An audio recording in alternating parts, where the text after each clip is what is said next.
Ahoj Tuke, tu je Daniel. Benjamin Franklin raz povedal svoj slávny výrok Nothing is certain but death and taxes. Avšak, viete, čo by nám mohlo pomôcť s jedným z týchto problémov? Umelá inteligencia. Konkrétne mám na mysli umelú inteligenciu v zdravotníctve. V dnešnom videu by som chcel priblížiť, ako môže umelá inteligencia pozdvihnúť niektoré oblasti zdravotníctva, aké benefity pre nás z toho vyplývajú a aké rizika sú spojené s touto problematikou. Ako však môže umelá inteligencia pomôcť v tak komplexnej oblasti, ako je zdravotníctvo? Zameral som sa na konkrétne oblasti, ako sú diagnostika, spracovávanie dát a zdravotných kariét pacientov, ako aj výskum liekov a výskum liečebných metód. Za najfascinujúcejšiu určite považujem oblasť diagnostiky, konkrétne analýzu skenov. V tejto oblasti využívame konvolučné neurónové siete, ktoré pracujú na tom princípe, že obrazok rozložia na menšie časti, každému pixelu priradia váhu s tým motívom, že chcú vyzdvihnúť abnormality do popredia. Následne, použitím funkcie, ako je napríklad softmax, môžeme rozpoznať, či sa jedná o tumor benigný alebo maligný.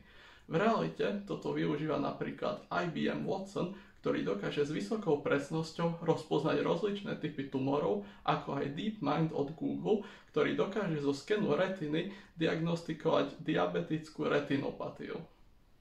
Analýzou neštrukturovaných textov a big dát, ako sú napríklad poznámky lekárov alebo zdravotná karta pacienta, za pomoci Natural Language Processingu môžeme docieliť presnú, personalizovanú diagnostiku, v ktorej nevynecháme žiadny detail a samozrejme dôjde aj k tomu, že odľahčíme medický personál.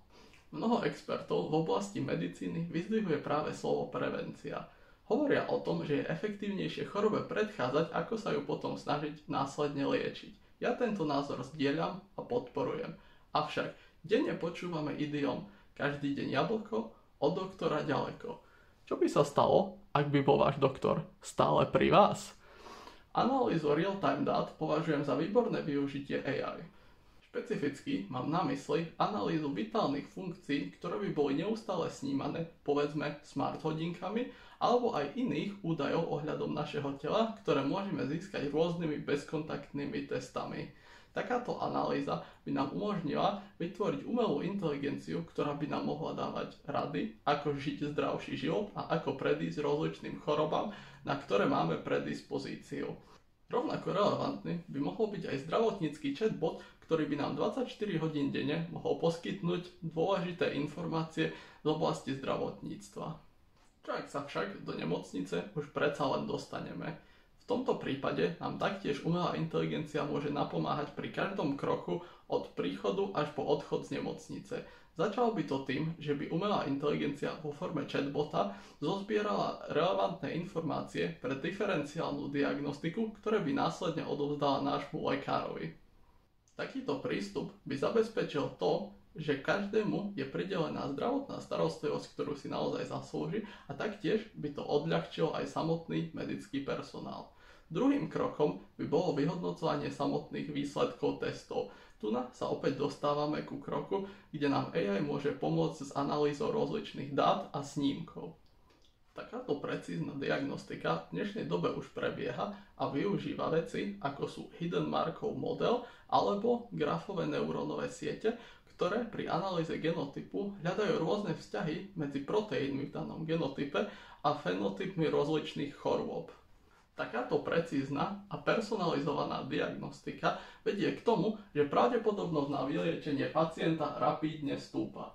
Avšak každá minca má dve strany a takisto aj umelá inteligencia so sebou do oblasti zdravotníctva prináša rôzne problémy.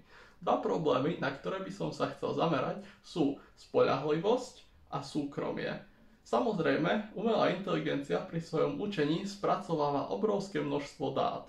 Tieto dáta samozrejme pochádzajú zo zdravotných záznamov rozličných ľudí a teda nastáva otázka, či nedochádza k narušeniu súkromia. Avšak oveľa väčší problém podľa mňa nastáva v oblasti spoľahlivosti.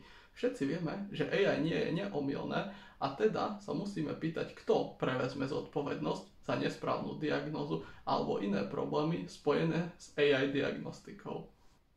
Myslím si však, že benefity značne prevyšujú nevýhody a teda je pre nás esenciálne, aby sme podporovali rozvoj umelej inteligencie v oblasti zdravotníctva.